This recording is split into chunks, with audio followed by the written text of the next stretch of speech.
Hi అండి. ఈరోజు నేను ఎండు చేపలు ఉప్పు చేపలతోని కర్రీ చేస్తున్నాను. దానికి 2 ఆనియన్స్, 5 పచ్చిమిర్చి, చిక్కుడుకాయలు, నాటు చిక్కుడుకాయలు కొన్ని, దోసకాయ 1, బంగాళదుంపలు 3, టమాటాలు 2, అలాగే ఒక వంకాయ వేస్తానన్నమాట. చాలా టేస్టీగా. ఇందులోకి రాగి సంగటి చేస్తున్నాను. రాగి సంగటి ముద్ద ఉంటుంది కదా, ముద్ద చేస్తున్నాను. చాలా టేస్టీగా ఉంటుంది. పులుసులో నంచుకొని తింటే. నెక్స్ట్ ప్రాసెస్ అంతా చూపిస్తా. కర్రీ చేయడానికి గిన్నె పెట్టుకున్నానండి. స్టవ్ వెలిగించి, అలాగే ఎండు చేపలు శుభ్రంగా కడిగి పక్కన పెట్టుకున్న ఉప్పు చేప ముక్కలు అన్నమాట. ఇవి ఆయిల్ పోసుకోవాలి.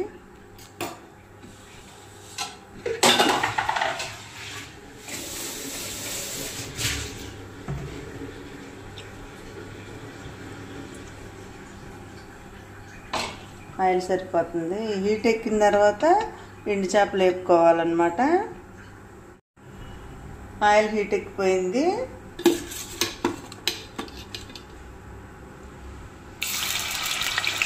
వెజిటేబుల్స్ అన్నీ వేసుకుంటే చాలా టేస్టీగా ఉంటుందండి. మునక్కాడు కూడా వేద్దాం అనుకున్నా దొరకలేదు. ఒక్కొక్క మునక్కాడు వచ్చి 50 రూపాయలు అంత షాపుల్లో. అంత కాస్ట్ అయిపోయినాయి అంత.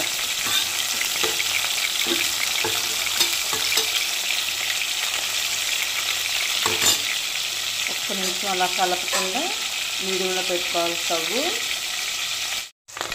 చేపలు వేగిపోయినండి. ఇవన్నీ ఒక గిన్నెలోకి తీసుకోవాలి. సపరేట్గా తీసుకోవాలి, ఎందుకంటే వెజిటేబుల్స్లోని ముక్కలు అయిపోద్ది అనమాట. ఇలా వేగినప్పుడు ఈ చేపలన్నీ సపరేట్గా తీసుకోవాలి. ఇలా వేగితే చాలా టేస్ట్ ఉంటుందండి. పచ్చిగా వేగితే బాగోదు.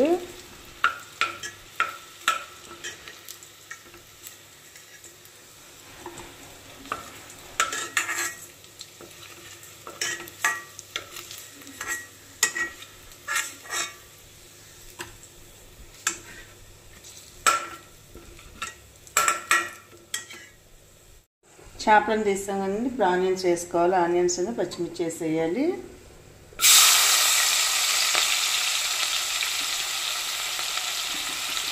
వెజిటేబుల్స్ ఎక్కువ వేస్తున్నాం కాబట్టి 2 ఉల్లిపాయలు సరిపోతుంది.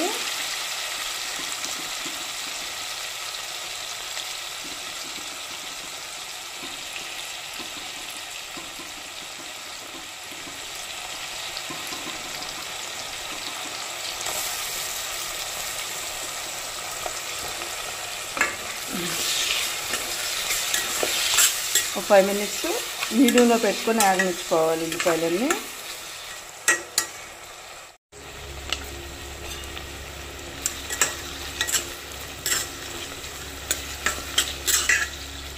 కొంచెం కలర్ చేంజ్ అయితే ఉల్లిపాయలు, అప్పుడు వెజిటేబుల్స్ అన్నీ వేసుకోవాలి. లేత వంకాయలండి లాస్ట్లో మనం కర్రీలోకి వేసేటప్పుడు ముందు కట్ చేసుకోవాలన్నమాట.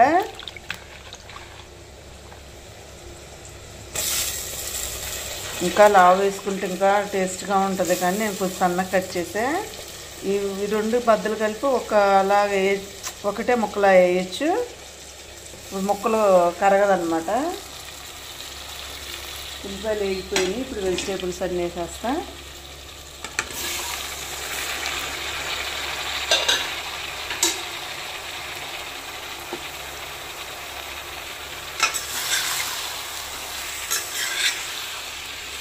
చాలా కలర్ఫుల్గా ఉంది చూసారా. చాలా టేస్టీగా కూడా ఉంటుంది కర్రీ.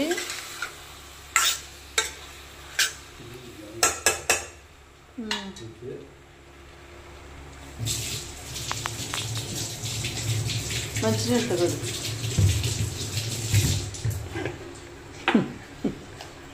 శుభ్రం ఉండాలి మరి. సాల్ట్,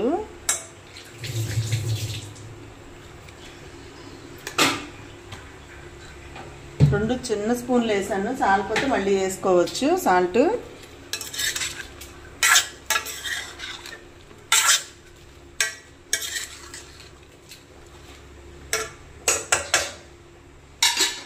మీడియంలో పెట్టుకోవాలండి స్టవ్. బాగా మీడియంలో పెట్టుకుంటే బాగా కుక్ అవుతుంది అన్నమాట వెజిటేబుల్స్ అన్నీ.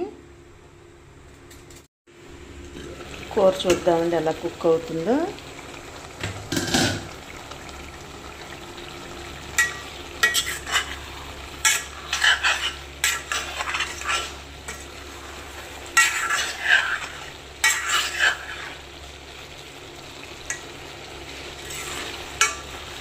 కొంచెం వాటర్ అంతా ఇంకిపోయేదాకా కూడా బాగా మగ్గనివ్వాలి. ఈ రైస్ వచ్చి రాగి సంగటి ముద్ద కోసం.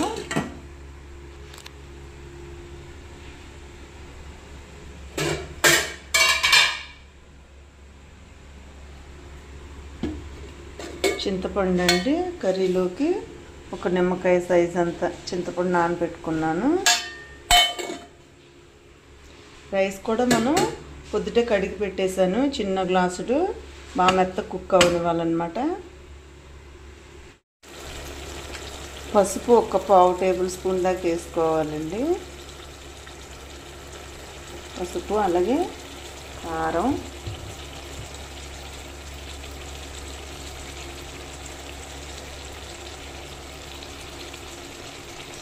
సరిపోతుంది. కర్రీకి తగ్గట్టుగా వేసాను అన్నమాట.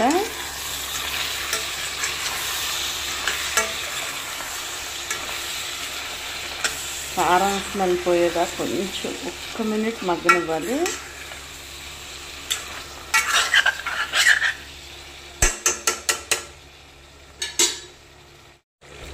ఒక్క నిమిషం కారం స్మెల్ పోయేదాకా మగ్గనిచ్చానండి. ఇప్పుడు వాటర్ పోసుకోవాలి కొంచెం, అంటే కొంచెం పులుసుగానే ఉండాలి ఈ కర్రీ.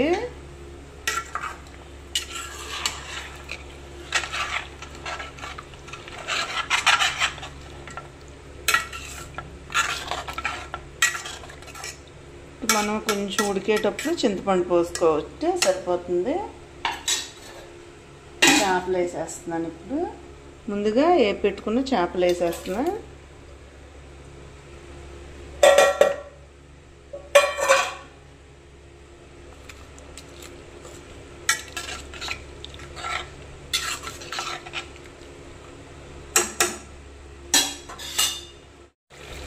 ఒక్క నిమిషం కారం స్మెల్ పోయేదాకా మగ్గనిచ్చానండి. ఇప్పుడు వాటర్ పోసుకోవాలి కొంచెం, అంటే కొంచెం పులుసుగానే ఉండాలి ఈ కర్రీ.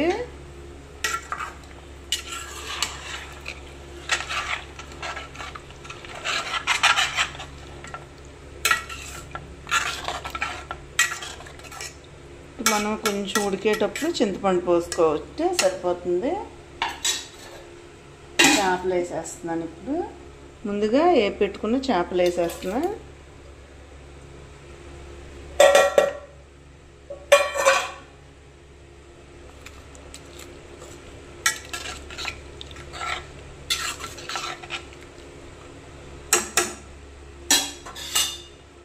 చింతపండు గుజ్జు తీసి పెట్టానండి. ఇప్పుడు ఇదంతా పోసేసుకోవాలి. మీకు చూపించాను కదా ఒక నిమ్మకాయ సైజు చింతపండు అని, అది పోసేసుకోవాలి.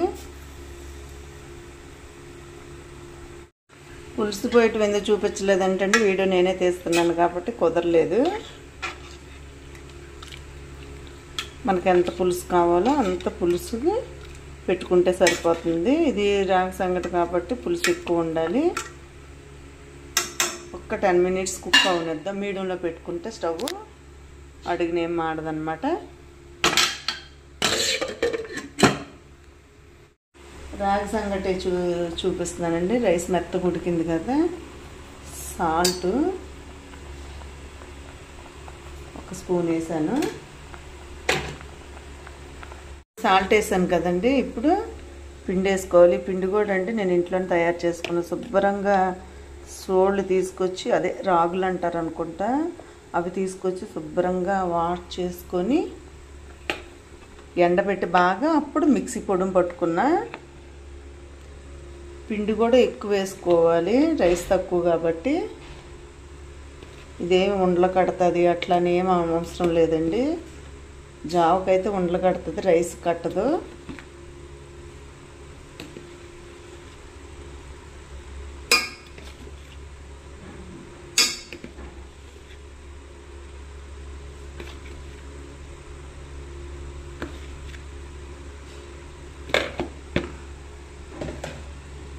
ఒక్క నిమిషం సిమ్లో పెట్టుకొని ఇలా మగ్గనిచ్చుకోవాలి, కలపవసరం లేదు. కరివేపాకు 2 రెబ్బలు వేసుకున్నానండి. కరివేపాకు వేసుకుంటే టేస్ట్ బాగుంటుంది, స్మెల్ కూడా బాగుంటుంది అన్నమాట.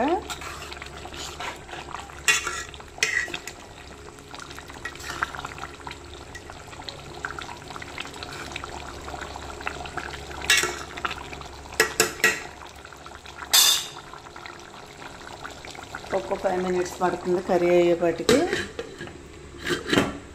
ఈలోపు రాగి సంగటి పిండేసి వదిలేసాం కదండి, ఇప్పుడు ఒకసారి కలుపుకుందాం. ఇలాంటి గుంతగరిటతోనైతే కలపడానికి ఈజీగా ఉంటుంది.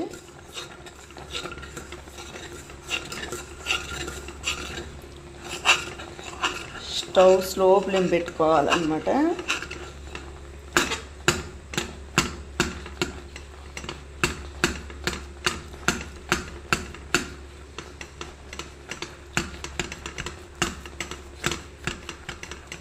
బాగా కలపాలండి. కలిపిన తర్వాత చూపిస్తా.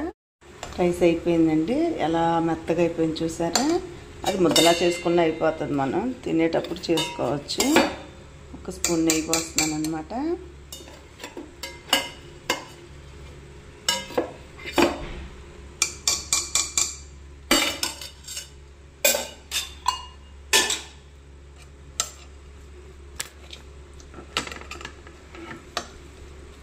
చక్కగా ముద్ద అయిపోతుందండి. చూసారా, సాల్ట్ కూడా ఒక స్పూన్ కరెక్ట్గా సరిపోయింది. సూపర్గా ఉందండి. కర్రీ రెడీ అయిపోయిందండి.